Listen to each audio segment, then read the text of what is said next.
So yeah, we'll go ahead and get started. Thanks to everybody that came out tonight. We definitely appreciate it. So this is our second Coffee with the Candidates. We're here tonight with Mr. Ernie Drake, who is running for Division D of the 21st JDC. It's fun to say because it kind of rhymes. That's correct. Yes, sir. And so kind of the way we're kind of doing these events is we're doing a little question session with me just to get the ice broken, and then we turn you over to the folks that came in so that they can ask their questions of you as well. So for starters, introductions. I'm Ernie Drake. As you heard him say, I'm running for Division D of the 21st JDC here in Livingston, Tangi, and St. Helena. It's a seat vacated recently by Judge Doug Hughes, who had been on the bench for many years, and he decided to retire. So I'm running for an open seat. My wife there is Laura Drake. We have 3 children. We all live in the Springfield area, and we're just getting out today, and we're trying to come over here and meet as many people as we can, answer as many questions as we can, and I look forward to the discussion. So you have 2 opponents in your race. That's right? correct. That's correct. And one of the things I'm wondering is, aside from issues of character and personal experience, what do you think is the one most important aspect that voters need to be thinking about whenever they're voting for judge? Aside from personal characteristics and experience, I think you need a judge that's impartial.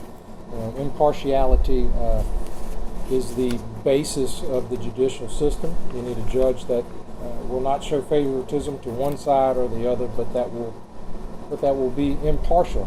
That is, like I said, the basis of our system. So yeah, impartiality. Definitely. What do you think, along that line, is the toughest decision that you've ever had to make in your career? Well, I've made many decisions. I've been the magistrate over in Ponchatoula for quite some time, and I've presided over thousands of cases there in that mayor's court. And I'm sure there's been tough decisions that have been made there. In my private practice, as an attorney, we don't really get the chance to make decisions. They're really our clients' decisions to make. We sort of present options to them, avenues that we could take, and we sort of let them make the decision. It's ultimately their responsibility. So, but there's been times in practice whereby, we've had cases, and I would say the cases involving the children, whether it be custody cases or whatnot, anytime you have a child involved and you have a case that affects a child, they're our most vulnerable. They're the most important of our society, and I think those decisions are the ones that are the most important or the most difficult. Sure. So yeah, anything featuring children, I imagine there would just be kind of an emotional tug to it. That's right. That's right. And I would say that not always does your client necessarily want what's in the best interest of the child. So then you're tugged in 2 different directions. You're representing somebody, but you also, just because they want what they want doesn't mean it's in the best interest of the child. So that's when you really get into some tough decisions. Right.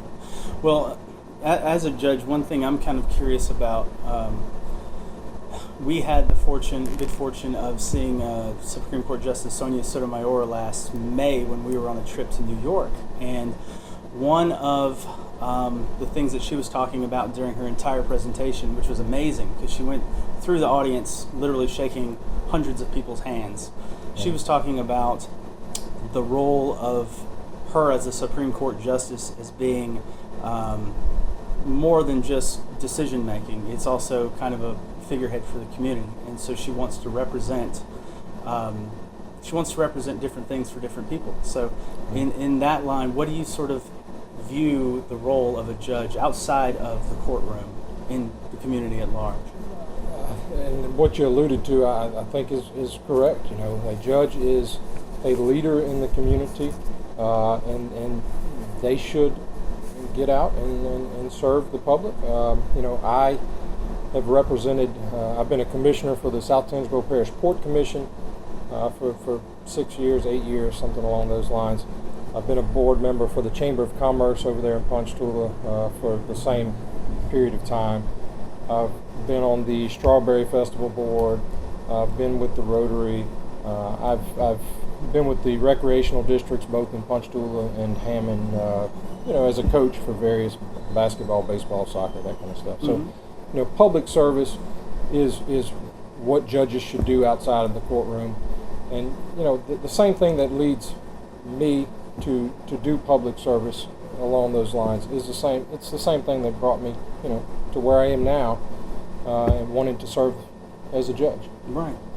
Well, the seat that you're running for has been occupied for quite a long time. How long has Judge Hughes been there? 25 years, I believe. 24, right. 25 years. Well, what is sort of how do you think that seat and that position has changed in the past 25 years, and where do you think it'll go 25 years from now?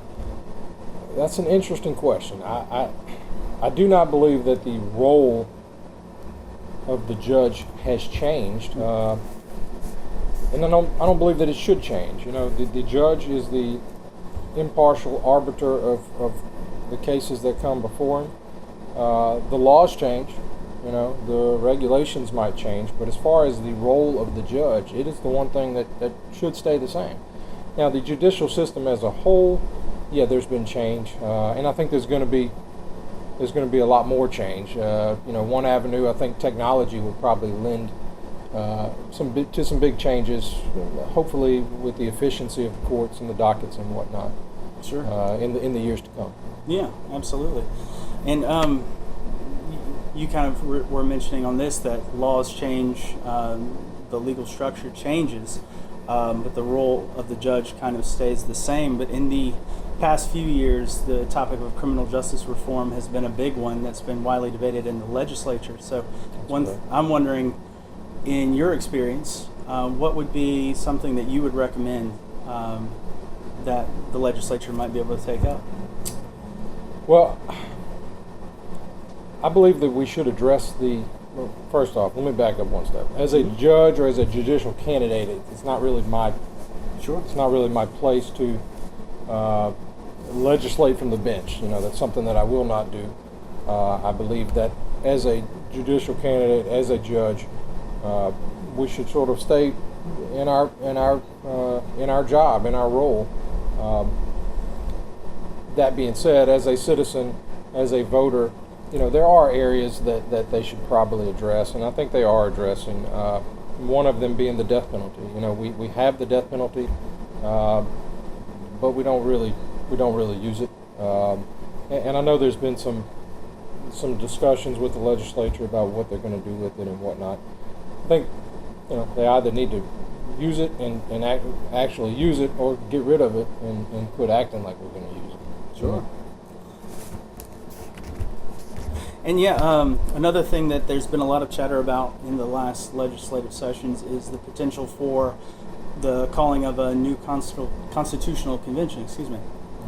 Mm-hmm. If that were to happen, you had kind of touched on this in your previous answer about judges, kind of staying out of the political sphere. If a new constitution were to be written, what do you think? How do you think judges should be selected in that? Do you think they should remain being elected, or do you think they should be appointed? I think they should be elected.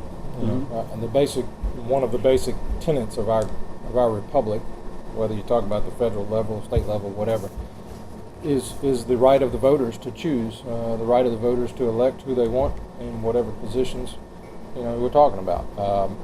And why would we take that away from the voters and give that to some other bureaucrat? No, sure. I think that should stay as an elected position. Okay. And then I'll wrap it up with a question off of the Cavalier House Books job application, just for fun. So we're in a bookstore, right. So we have to talk about books. All right. So tell me about two books. Tell me about one that's one fiction, one nonfiction, that have most influenced your life, and tell us how. The Bible has been the most influential book in my life. My wife and I, we try to read some scripture every night. It doesn't always happen, but we try. And it when we really decided to delve into the Lord's Word years ago, it really did change, who I am. It made me a better husband, made me a better father, and I think it'll make me a better judge as well. Fiction, I have 3 kids, so I don't have a whole lot of time to read fiction, but I see that one right there, Pete the Cat. I've read that one a few times, and some other children's book, 10 Apples Up on Top. Oh yeah, Pete the Cat is life-changing. Yeah.